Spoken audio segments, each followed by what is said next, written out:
السلام علیکم عزیز طلباء و طالبات. میں ڈاکٹر شیخ محمد مصطفیٰ عبدالستار، اسسٹنٹ پروفیسر سنجیونی مہا ودیالیہ چاپولی، شعبہ اردو کی جانب سے میں آپ سبھی طلباء و طالبات کا خیر مقدم کرتا ہوں، استقبال کرتا ہوں. عزیز طلباء و طالبات، اس سے قبل کے لیکچر میں ہم لوگ میر کی ایک بہت ہی خوبصورت مثنوی بارش اور میر کا مکان، اس کا مطالعہ کر چکے ہیں، اس کو پڑھ چکے ہیں، اس کو سمجھ چکے ہیں. میں امید کرتا ہوں کہ آپ تمام طلباء و طالبات کو مثنوی سمجھ میں آ گئی ہوگی. بالفرض اگر کچھ موضوعات تشنا رہ گئے ہیں یا آپ کو ایسا لگتا ہے کہ کسی موضوع پر اور بھی گفتگو ہونا چاہیے، تو برائے مہربانی آپ لوگ مجھ سے رابطہ قائم کر سکتے ہیں. انشاءاللہ تعالی عزیز ہم لوگ دوبارہ اس پر سیر حاصل بحث کر سکتے ہیں یا اس پر ہم روشنی بھی ڈالیں گے. یقیناً میر ایک بہت بڑے شاعر تھے جنہوں نے اردو شاعری کو بام عروج پر پہنچایا. ان کی شاعری کی خوبیوں کو دیکھ کر انہیں خدائے سخن کہا گیا، اور میر کی شاعری مکمل درد انگیز شاعری ہے، بلکہ درد کا دیوان بھی کہا جاتا ہے میر کی شاعری کو. چاہے اس کے اسباب کچھ بھی ہو، ان کی اپنی ذاتی زندگی ہو یا پھر حالات ہو، حوادث ہو، زمانے کے نشیب و فراز ہو، ان تمام باتوں کا اثر یقیناً شاعر کی زندگی پر پڑتا ہے، اس کی سوچ پر پڑتا ہے، اس کی فکر پر پڑتا ہے. کوئی شاعر اس کے درد کو چن لیتا ہے، کوئی شاعر درد کا اظہار کرتا ہے، تو کوئی شاعر ان حالات میں مقابلے کا پیغام دیتا ہے. حالات سے اپنے آپ سے ایک طرح سے حالات کی فلو میں بہنے سے بچ کر، اس کے مخالف چل کر، اس کا مقابلہ کر حالات کو بدلنے کا پیغام بھی دینے والے بہت سارے شاعر رہے ہیں. انہی میں ایک شاعر علامہ اقبال ہیں. علامہ اقبال اردو شاعری کے میدان میں بلند ترین شعراء میں آپ کا شمار ہوتا ہے، جنہوں نے اپنی نظموں کے ذریعے سے امت مسلمہ کو فکر عطا کی اور عملی زندگی کے طرف توجہ دلائی، اور امت مسلمہ کو اپنے زوال کے اسباب پر غور و فکر کرنے کی دعوت دی. اس کے ساتھ ساتھ خودی کی تعلیم دی کہ جب تک انسان اپنے خودی کو نہیں پہچانتا، جب تک اس کو یہ احساس نہیں ہوتا کہ وہ دنیا میں کیوں آیا ہے، اس کا اپنا فریضہ کیا ہے، وہ کس منصب پر فائز ہے اور اس کو کیا کرنا چاہیے، تب تک وہ دنیا میں کامیاب نہیں ہو سکتا. اور اسی کا پیغام اقبال کی شاعری میں نظر آتا ہے. جا بجا خودی کا اظہار ہونا، اور اس کے ساتھ ساتھ شاہین جیسے پرندے کا جو ہے اظہار ہونا، یہ اس بات کا پیغام ہے کہ اقبال چاہتے تھے کہ شاہین جیسے پرندے کی صفات اور خودی کے احساس کا جذبہ امت مسلمہ میں پیدا ہو. دراصل اقبال کی پیدائش اس زمانے کی ہے جب ہمارے ملک پر انگریزوں کا تسلط قائم ہو گیا تھا. انگریز مسلط ہو گئے تھے، چاروں طرف انہی کی حکمرانی تھی. اور اس کے علاوہ اگر ہم عالم اسلام پر، عالم دنیا، پورے عالم پر اگر نگاہ ڈالتے ہیں تو مایوس کن دور تھا. اسلامی سلطنتوں کا ختم ہو جانا، اسپین کا چلے جانا، خلافت عثمانیہ کا ختم ہو جانا، اس کے زوال، کا دور، یہ تمام باتیں ایک حساس شاعر کو یقیناً فکر مند کر دیتے ہیں، اور وہی حساس شاعر اپنی اسی فکر کو اپنے پیغام میں، اپنی نظموں میں ڈھال کر عوام تک پہنچاتا ہے، اور اس پہنچانے والے شاعر کا نام یقیناً اقبال ہے۔ اقبال کا کلام چاہے شکوہ ہو، جواب شکوہ ہو، بال جبریل میں موجود جو ہے، بانگ درا میں موجود جو بھی کلام ہو، ضرب کلیم میں ہو، اور مقامی حجاز میں ہو، پورے کلام کا مطالعہ کر کے دیکھیے، کہیں وطنیت پرستی ہے، کہیں مناظر کی خوبصورتی ہے کا اظہار ہے، تو آخری دور کا جو کلام ہے اس کے اندر قومی فکر کا جذبہ جھلکتا ہوا نظر آتا ہے، اور ان کی تمام فکروں کا اثاثہ قرآن مجید ہے۔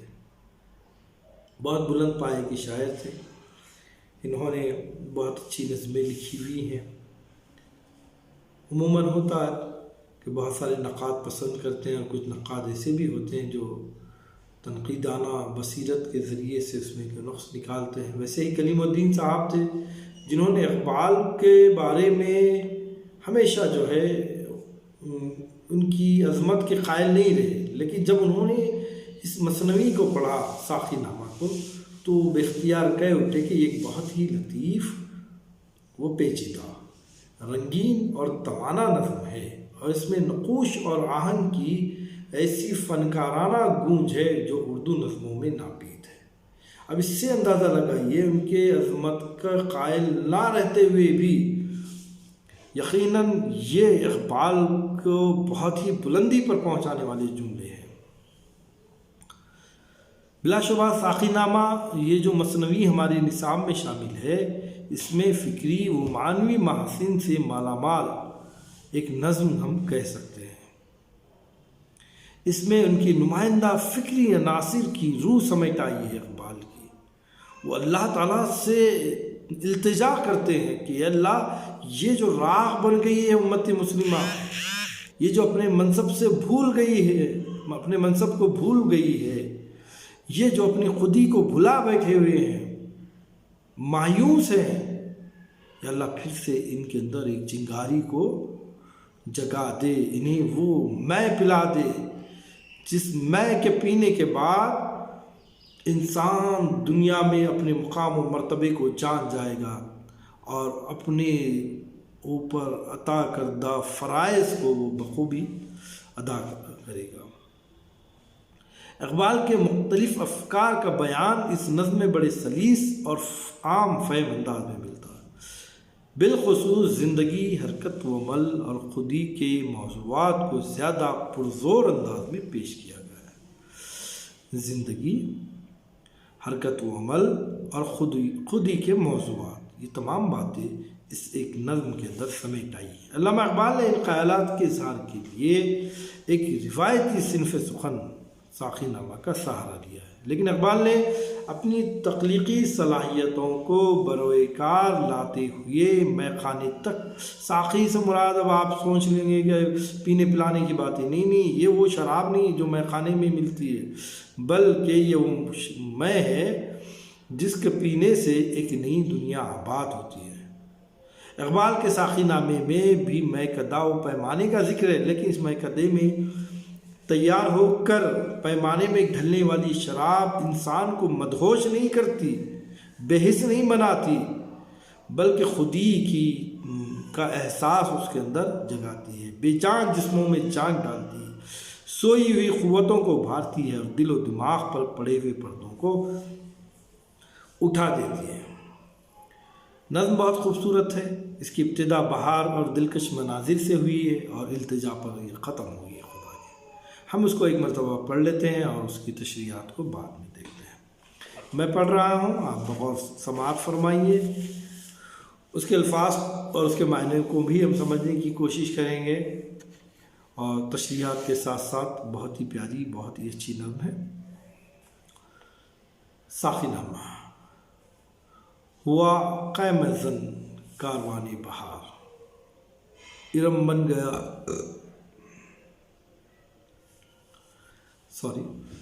ہوا خیمہ زن کاروانے بہار، ارم بن گیا دامنے کو حصار، گل و نرگس و سوسن و نسترن، شہید ازل لالا خونی کفن، گل و نرگس و سوسن و نسترن،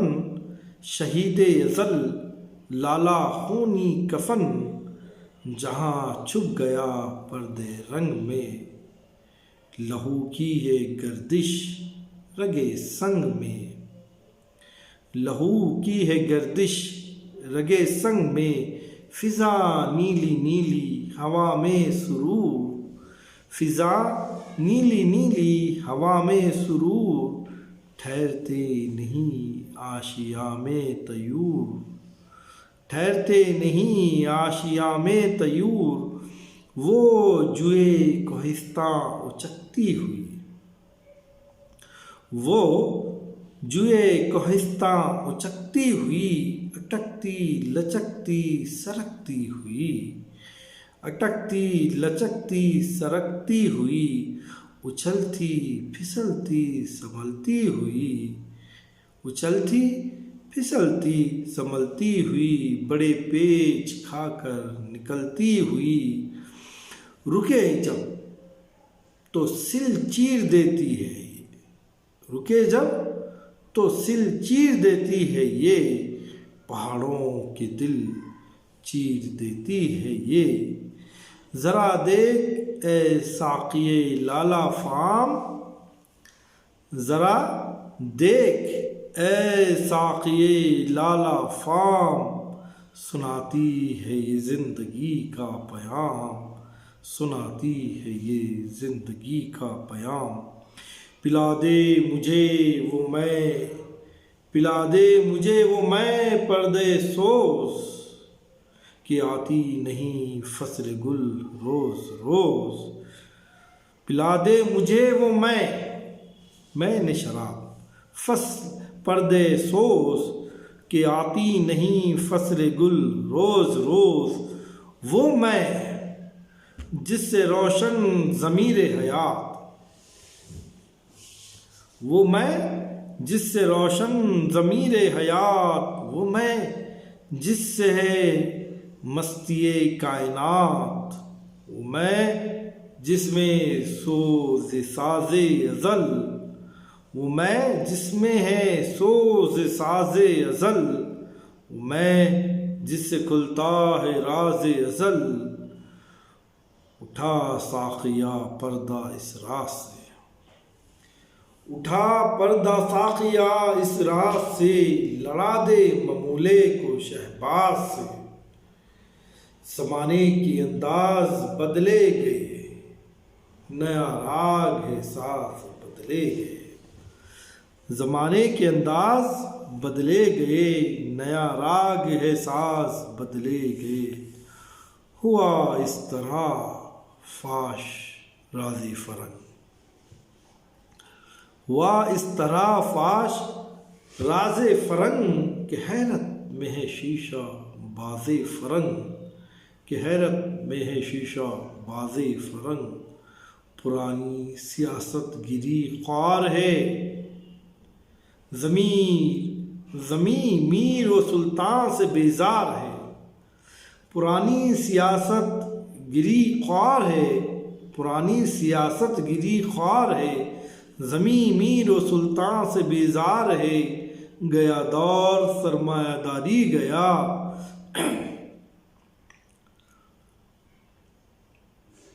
گیا دور سرمایہ داری گیا، تماشا دکھا کر مداری گیا، گرا خواب چینی سنبھلنے لگے، گرا خواب چینی سنبھلنے لگے، ہمالا کے چشمے ابلنے لگے، دل طور سینہ و فارا و نیم، دل طور سینہ و فارا و نیم، تجلی کا پھر منتظر ہے کلیم، مسلمان ہے توحید میں گرم جوش، مگر دل ابھی تک ہے زنار پوش، تمدن تصوف شریعت کلام، بتانے عدم کے پجاری تمام، حقیقت خرافات میں کھو گئی، یہ امت روایات میں کھو گئی۔ لباتا ہے دل کو کلام خطیب، مگر لذت شوق سے بے نصیب۔ لباتا ہے دل کو کلام خطیب، مگر لذت شوق سے بے نصیب۔ بیاں اس کا منطق سے سلجھا ہوا، بیاں اس کا منطق سے سلجھا ہوا، لغت کے بکھیڑوں میں الجھا ہوا۔ وہ صوفی کہ تھا خدمت حق میں مرد، وہ صوفی کہ تھا خدمت حق میں مرد، محبت میں یکتا حمیت میں فرد، عجم کے خیالات میں کھو گیا، یہ سالک مقامات میں کھو گیا۔ عجم کے خیالات میں کھو گیا، یہ سالک مقامات میں کھو گیا۔ بجھی عشق کی آگ اندھیری ہے، مسلمان نہیں راکھ کا ڈھیر ہے۔ یہ تھی خوبصورت سی مثنوی ساقی نامہ، خوبصورت سی نظم ہے۔ اس کی ابتدا اقبال نے جو ہے بہار اور اس کے دلکش منظر کے بیان سے کی ہے، اور وہ کہتا ہے کہ ہوا قیم زن کاروانی بہار، بہار کا موسم آ گیا، قیم زن ہو گیا، آ کر رک گیا، بہار کا موسم آ گیا۔ جب موسم تبدیل ہوتے ہیں تو قدرتی مناظر بھی تبدیل ہو جاتے ہیں، کیفیات تبدیل ہو جاتے ہیں۔ گرما کا موسم آتا ہے تو اپنے ساتھ دھوپ اور تمازت لے آتا ہے، چاروں طرف خشک ہوائیں چلتی ہیں، درخت کے پتے جھڑ جاتے ہیں، سوکھ جاتے ہیں، ہریالی ختم ہو جاتی ہے۔ موسم برسات اور موسم بہار اپنے ساتھ خوبصورتیوں کو لے کر آتا ہے، اور موسم گرما سے ہونے والی جو تبدیلیاں تھیں پھر سے اور ایک تبدیلی اس میں رونما ہو جاتی ہے۔ جو پہاڑ ایک طرح سے کبھی ایسے لگتے تھے گویا سبز پوش ہے، انہوں نے سبز کمبل اوڑھ رکھی ہے، تو موسم گرما میں یہ سوکھ جاتے ہیں، چاروں طرف کوئی ہریالی نظر نہیں آتی۔ لیکن اس کے برعکس جب بہار کا موسم آتا ہے تو یہی پہاڑ ارم بن جاتے ہیں، دامن کوثر ارم، یعنی جنت کا ایک منظر، خوبصورت سا منظر، ہرے بھرے نظر آتے ہیں۔ بہت بڑی تبدیلی رونما ہوتی ہے، ہمہ اقسام کے پھول چاروں طرف کھل اٹھتے ہیں، رنگ بے رنگ کے پھول، نیلی نیلی فضائیں، سرور میں ڈوبی ہوئی ہوائیں، ہے نا، گل و نرگس و سوسن و نسترن، شہید ازل لالا خونی کفن۔ چاروں طرف ایسا لگتا ہے کہ پھول ہی پھول کھلے ہوئے ہیں، مختلف قسم کے پھول جو ہے زمین پر کھل گئے ہیں، نرگس ہے، سوسن ہے، نسترن ہے، لالا ہے، لالا بھی ایک پھول کا ہی نام ہے جو ریگستانی علاقوں میں کھلتے ہیں، بہت یعنی چاروں طرف ریگستان میں خوبصورت لال سرخ قسم کا پھول کھلتا ہے۔ تو اب ایسا محسوس ہوتا ہے کہ گویا زمین سرخ کفن کو پہنی ہوئی ہے، جہاں تک نظر جائے وہاں تک جو ہے زمین سرخ کفن کو اوڑھی ہوئی ہے، چاروں طرف پھول کھلے ہوئے ہیں، گل و نرگس ہے، سوسن ہے، مسترن ہے، اور یہ جہاں رنگین پردے میں چھپ گیا ہے۔ اور اسی موسم کی یہی موسم کی وجہ ہے کہ لہو کی ایک گردش ہو رہی ہے